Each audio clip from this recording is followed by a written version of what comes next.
Welcome back to the International Wealth Builders Radio Show here on KCAA Radio. You can find us on kcaaradio.com and your popular streaming channels. We are here with Arthur Mayer from Greentek Construction talking about ADUs, and we're going to continue our conversation, hopefully to give you some valuable information on how you can start your ADU, making it a reality, putting together your team, the things that you need to consider to make sure that you end up with a completed project with less headaches and stress as possible.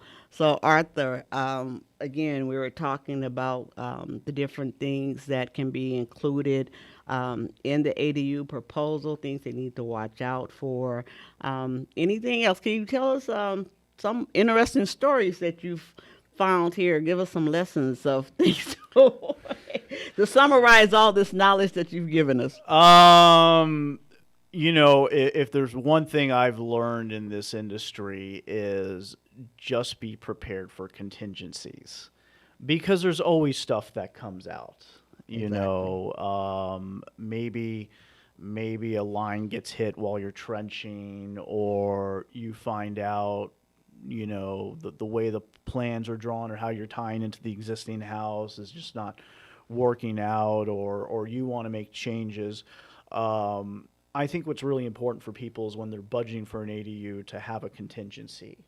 And usually, if you're smart, you would add at least a 10% contingency to what you think you're budgeted for. And that definitely is usually a reserve amount in the budget. Mm-hmm. So you would hold back 10%. Sometimes the lender might require 20% to cover those contingencies that might occur as you go forth. And that's really important. And again, when we're talking about financing, and you mentioned several things, but I know some of the financiers, when you get the construction loan or rehab loan to build an accessory dwelling unit, they require a contractor's budget breakdown. And sometimes the clients have a hard time because they don't understand that they need the architectural drawings before the contractor can really give them a solid bid. How do you deal with that? It's, and again, this kind of goes with, the step process of the ADU. And like I said, the very first step is to get architectural drawings, or at least some sort of rough engineer drawing of what you want. Look, we have an accounting. We keep accounting on our ADUs. We itemize what our costs are on ADUs. But I've had it where my lumber prices. I've had a job. So you talk about stories. I had a job where, actually it's at that coffee shop, so the house is sitting on bricks. Okay. Usually a house, that's on stem walls, concrete stem walls, or it's a slab on grade. And this specific house was sitting on bricks. And I had my contract written based on certain material prices. And this was during the pandemic, and it, as a lot of people know, it's been crazy, and especially with volatility in the material costs. Yes.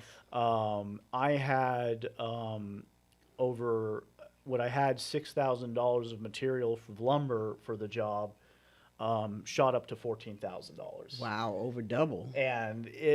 And I didn't foresee it, and we got delayed. I couldn't order it right away because we had to fix this brick situation to reinforce the house, and that's why people need not only a financial contingencies but a time contingencies too. All times of completions are always approximate.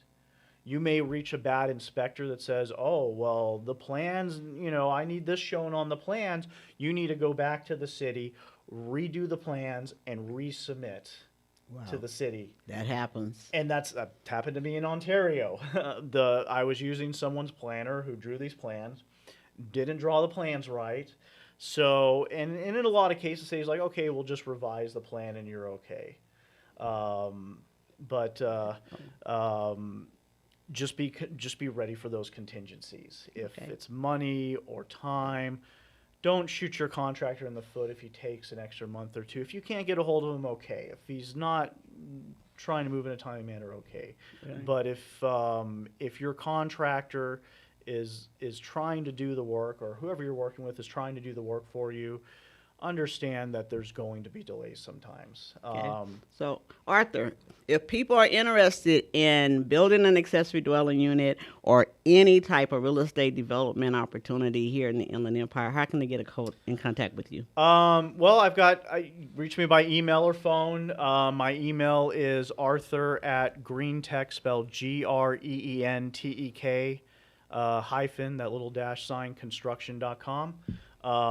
They can reach me at the office at 909-503-9036 or 909-270-2657. That's my direct line. Always open to talk about real estate, construction. I offer free consultations if anyone wants to reach out to me. Thank you very much. This is Dr. Sharon Barnes, the CEO of ADU Advantage. You can contact me on Facebook under ADU Advantage, LinkedIn, or give me a call at 909-708-5263, or check out my website at aduadvantagenow.com. Again, we're here to help you build your team and to make your ADU a reality. Have a great day, and we look forward to seeing you next month on the International Wealth Builders Radio Show.